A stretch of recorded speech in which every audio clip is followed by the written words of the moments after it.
Hello friends, welcome to the ninth lecture of this Java course. In today's video, we are going to learn what are the static members in Java. तो चलिए शुरू करते हैं।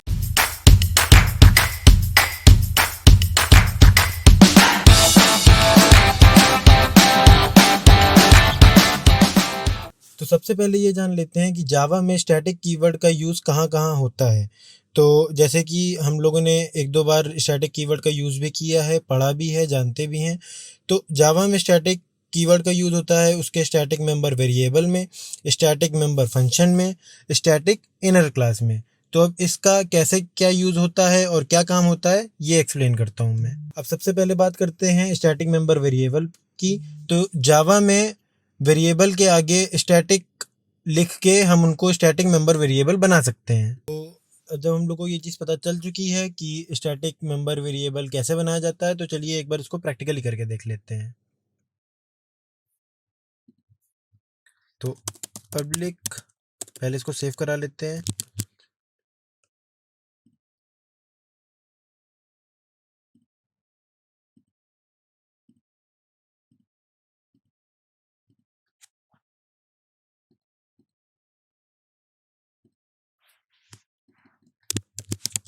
Example dot जावा, तो public class example, उसके बाद अगर हम लोग इसमें लिखते हैं इंटीजर x, तो ये होता है हमारा इंस्टेंस मेंबर वेरिएबल।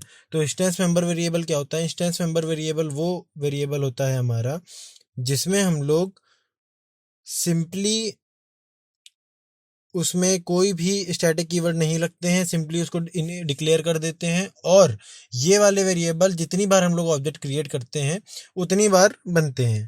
अब अगर हम लोग को स्टैटिक बनाना है तो static integer counter for example, तो ये हो गया हमारा static member variable. Static member variable. तो हम लोग ये चीज़ जान चुके हैं कि हमारे इंस्टेंस मेंबर वेरिएबल कैसे बनते हैं, हमारे स्टैटिक मेंबर वेरिएबल कैसे बनते हैं। अब आइए ये जान लेते हैं कि हमारे स्टैटिक मेंबर फंक्शन कैसे बनते हैं, हमारे इंस्टेंस मेंबर फंक्शन कैसे बनते हैं। तो हम लोग दोनों चीज़ें बना चुके हैं पहले के वीडियोज़ में। एक बार ये चीज़ जान लेते हैं कि इनका सिंटेक्स क्या होता है और ये कैसे डिक्लेयर किए जाते हैं। तो हमने बनाया पब्लिक वॉइड फंक्शन 1 और ये हो गया हमारा इंस्टेंस मेंबर फंक्शन। अब पब्लिक वॉइड और स्टैटिक वॉइड फंक्शन 2, ये हो गया हमारा स्टैटिक मेंबर फंक्शन। तो ये होप सो हम लोगों को ये चीज़ समझ पे आ गई होगी कि हमारा इंस्टेंस मेंबर वेरिएबल और स्टैटिक मेंबर वेरिएबल कैसे बनता है, हमारा इंस्टेंस मेंबर फंक्शन और स्टैटिक मेंबर फंक्शन कैसे बनता है। अब आइए देखते हैं आगे क्या होता है। तो अब हम लोगों ने सिंटेक्स ये समझ लिया कि हमारे स्टैटिक मेंबर वेरिएबल क्या होते हैं, स्टैटिक मेंबर फंक्शन क्या होते हैं। अब स्टैटिक इनर क्लास सीखते हैं और साथ में ये भी सीख लेते हैं कि जावा में we can not make local static variable. जैसे कि हमारा ये फंक्शन है और इसके अंदर अगर हम कोई वेरिएबल बनाना चाहें स्टैटिक इंट एक्स, तो हम इसको नहीं बना सकते। अब इसको हम लोग नहीं बना सकते, ये एरर है। लोकल वेरिएबल कभी भी स्टैटिक नहीं हो सकता, हमेशा ग्लोबल वेरिएबल ही स्टैटिक होगा क्योंकि ये होते ही ग्लोबली हैं। अब स्टैटिक इनर क्लास कैसे बनाते हैं? तो अगर हमको यहाँ पे दूसरी क्लास बनानी हो, क्लास example2, तो इस तरीके से हम लोग अपनी दूसरी स्टैटिक इनर क्लास बना सकते हैं। तो जावा में स्टैटिक मेंबर वेरिएबल होते हैं, स्टैटिक मेंबर फंक्शन होते हैं और स्टैटिक इनर क्लास होती है, लेकिन कभी भी कभी भी स्टैटिक मेंबर फंक्शन नहीं होता। तो अब आइए आगे समझते हैं स्टैटिक मेंबर के कॉन्सेप्ट में।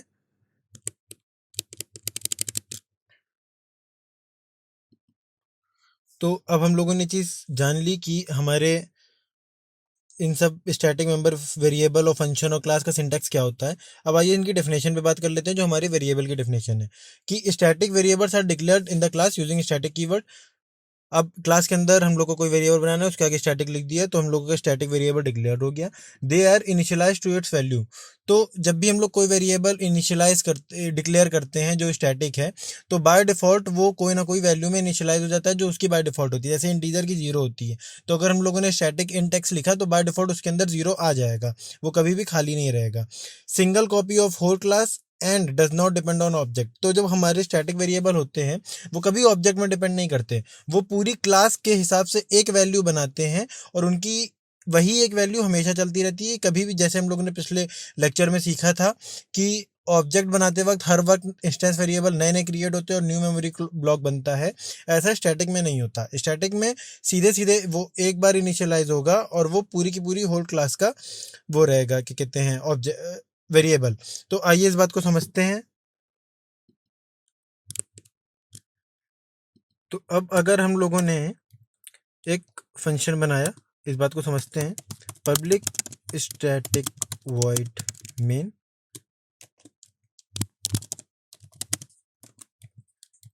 String argument. तो अब ये भी स्टैटिक फंक्शन है, ये भी स्टैटिक फंक्शन है हमारा।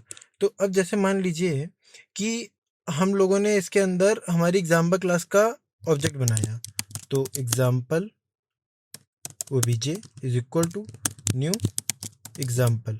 तो हम लोग ये चीज़ अच्छे से समझते हैं कि obj हमारा रेफरेंस वेरिएबल है और ये न्यू लगा के हम लोगों ने एक ऑब्जेक्ट क्रिएट किया। तो जब हम लोग ने ऑब्जेक्ट क्रिएट कर लिया तो उसके अंदर हमारा, ये हटा देता हूँ मैं पहले तो उसके अंदर हमारा एक्स वेरिएबल तो बनेगा लेकिन काउंटर वेरिएबल नहीं बनेगा। अगर हम लोग इसकी जगह एक और ऑब्जेक्ट बनाते हैं या 3-4 ऑब्जेक्ट बनाते हैं तो क्या होगा,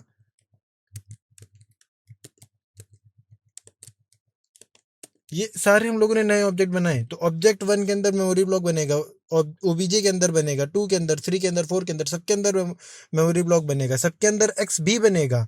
लेकिन काउंटर किसी के अंदर नहीं बनेगा क्योंकि काउंटर एक स्टैटिक वेरिएबल है, वो मैंने आपको बताया पूरी होल क्लास के लिए डिफाइन होता है।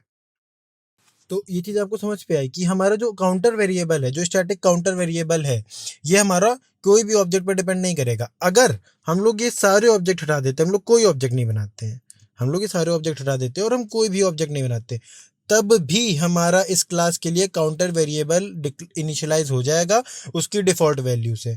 वो ऑब्जेक्ट पर डिपेंड नहीं करेगा, उसके अंदर एक बाय डिफ़ॉल्ट वैल्यू आ जाएगी और हम काउंटर को यूज़ भी कर सकते हैं। कैसे यूज़ कर सकते हैं, मैंने आपको बताया था कि एग्जाम्पल डॉट सीधे सीधे static variable is equal to, हम इस पर कोई भी वैल्यू डाल सकते हैं या फिर हम इसको प्रिंट भी करा सकते हैं डॉट का यूज करके,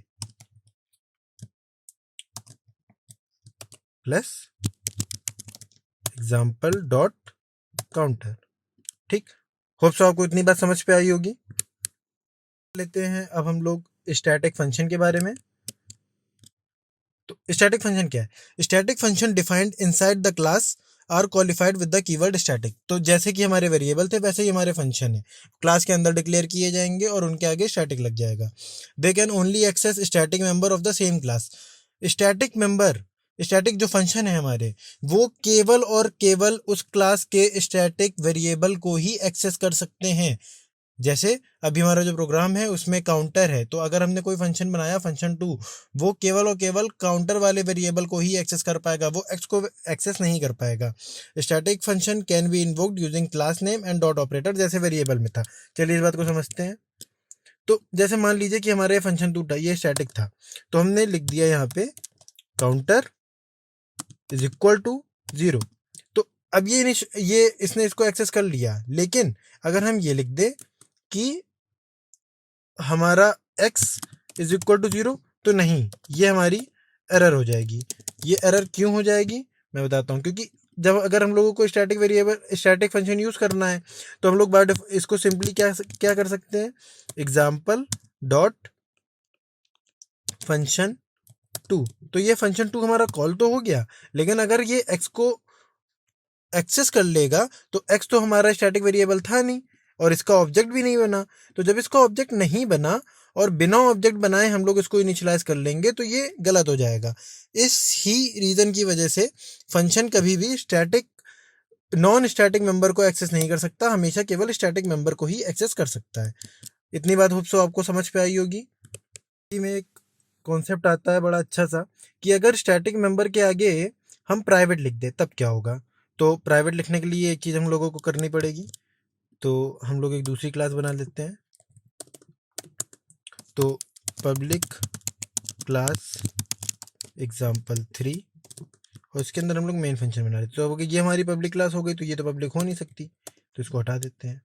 ठीक, और जैसे मान लीजिए ये हमारा प्राइवेट था, तो अब है क्या, तो अब जब ये प्राइवेट है तो हम लोग इसमें example dot counter is equal to 2 को नहीं कॉल कर सकते, क्योंकि ये उस क्लास का प्राइवेट मेंबर हो गया। ये दे देगा हमको,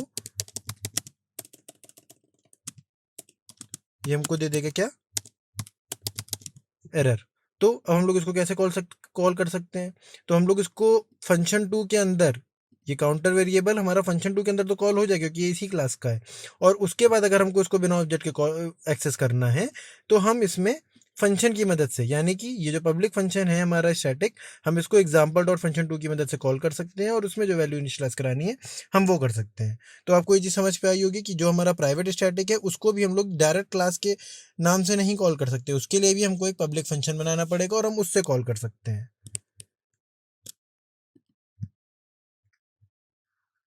तो हम लोगों ने क्या क्या समझ लिया, हम लोगों ने स्टैटिक वेरिएबल समझ लिया, हम लोगों ने स्टैटिक फंक्शन समझ लिया। अब आइए समझते हैं स्टैटिक क्लास का कैसे यूज़ कर सकते हैं।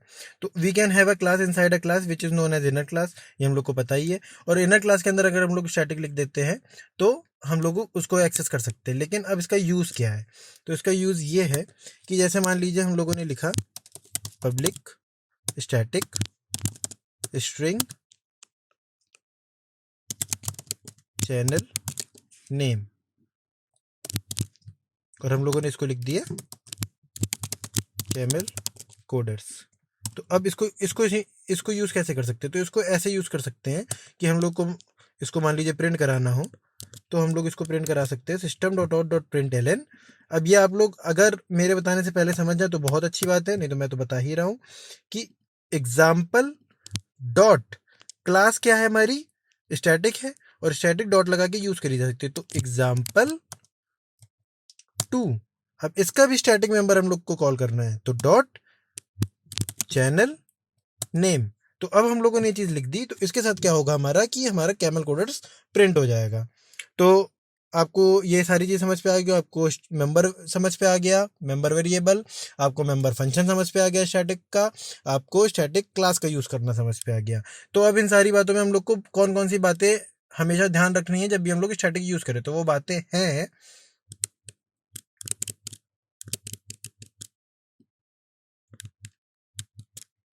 तो अगर अब वो सारी बातें क्या है, वो सारी बातें ये हैं कि अगर हमारा स्टैटिक वेरिएबल हम लोग को डिक्लेयर करना है तो हम लोग को आगे स्टैटिक लगा देना है। अगर हम लोग को स्टैटिक मेंबर कॉल करना है, चाहे वो वेरिएबल हो चाहे फंक्शन हो, तो हमको क्लास नेम डॉट मेंबर का नाम लिख देना है, चाहे वो वेरिएबल हो चाहे फंक्शन चाहे क्लास। और वो कभी भी ऑब्जेक्ट पर डिपेंड नहीं करता, चाहे ऑब्जेक्ट बने क्लास का चाहे ना बने, वो इनिशियलाइज हो जाता है अपनी बाय डिफ़ॉल्ट वैल्यू से। अगर कोई प्राइवेट एक्सेस करना है तो उसके लिए हम लोग फंक्शन बना के या क्लास बना के उसका यूज़ कर सकते हैं। और ये सारी की सारी चीज़ों में हम लोगों को अब शायद कोई भी दिक्कत नहीं आएगी। होप सो आपको ये पूरा कॉन्सेप्ट स्टैटिक का समझ पे आ गया होगा। अगर आपको वीडियो अच्छा लगा हो तो आप वीडियो को लाइक करिए। अगर आपको इससे कोई नॉलेज मिली हो, कुछ आपका डाउट क्लियर हो गया हो, तो वीडियो को शेयर करिए, लाइक करिए। कुछ अभी भी आपका डाउट है स्टैटिक को लेके तो आप कमेंट पे मुझसे पूछ सकते हैं। साथ ही साथ चैनल को सब्सक्राइब करिए। इससे रिलेटेड नोट्स आपको learning.camelcoder.com पे मिल जाएंगे, आप वेबसाइट पे विजिट करिए। हमारे फेसबुक पेज, इंस्टाग्राम पेज, हमारे ट्विटर पेज और लिंक्डइन पेज को फॉलो करिए। उसमें आपको कई सारे लोग मिलेंगे जो आपकी हेल्प कर सकते हैं और भी आपको अलग अलग चीज़ें सीखने को मिलेंगी। तो अब मिलते हैं अगली वीडियोज़ में जिसमें हम लोग और भी चीज़ें सीखेंगे जावा के कोर्स के बारे में। तब तक के लिए बाय।